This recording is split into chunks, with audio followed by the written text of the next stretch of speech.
Christmas जो कि ईसा मसीह के जन्म की खुशी में मनाया जाता है। ईसा मसीह का जन्म एक छोटे से गांव बैतलहम में हुआ था। उनके जन्म की शुरुआत होती है जब एक दिन मरियम नाम की महिला के सपने में एक फरिश्ता आता है और वो मरियम को बताता है कि वो ईश्वर के पुत्र को जन्म देगी जिसका नाम जीसस होगा। मरियम उस समय नाजरत नामक एक गांव में रहती थी। उसका विवाह यूसुफ नामक एक व्यक्ति से हुआ था। जब एक दिन मरियम और यूसुफ नाजरत में थे और मरियम प्रेग्नेंट थी, उसी दौरान वहां के रोम के सम्राट ने एक आदेश दिया कि वहां रहने वाले सभी लोगों को जनगणना कराने के लिए बैतलहम में जाकर अपना नाम दर्ज कराना होगा। इसलिए बड़ी संख्या में लोग वहां आए, जिस वजह से सभी धर्मशालाएं और आसपास की जगह पूरी तरह भर चुकी थी। जगह नहीं मिलने पर यूसुफ और मरियम को एक गौशाले में रुकना पड़ा। फिर उसी रात 25 दिसंबर को ईसा मसीहा का जन्म हुआ। कहा जाता है कि ईसा मसीह के जन्म की रात आसमान में कई सारे फरिश्ते दिखाई दिए थे और उस दिन ईसाइयों के लिए यह बहुत ही बड़ा खुशी का दिन था, क्योंकि ईश्वर के पुत्र ईसा मसीह लोगों की मदद करने के लिए पृथ्वी पर आए थे।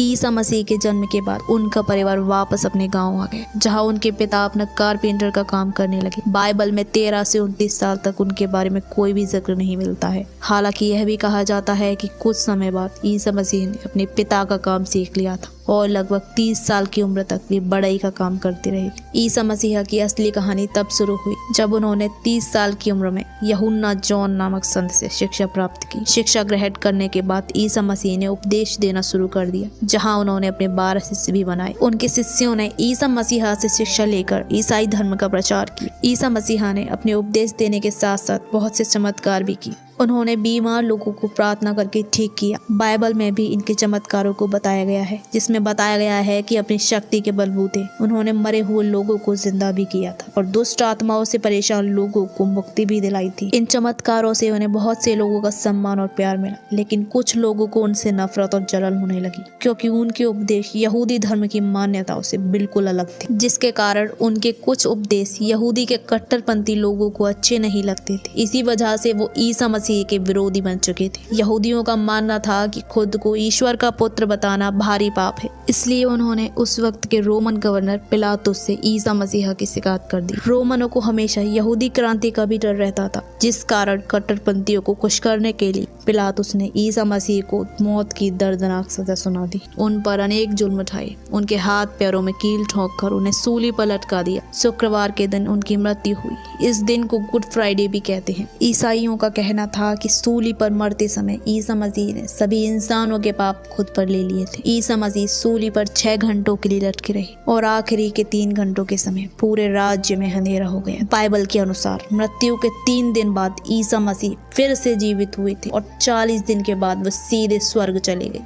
तो यही थी आज की वीडियो। अगर वीडियो पसंद आई हो तो वीडियो को लाइक और चैनल को सब्सक्राइब जरूर कर देना।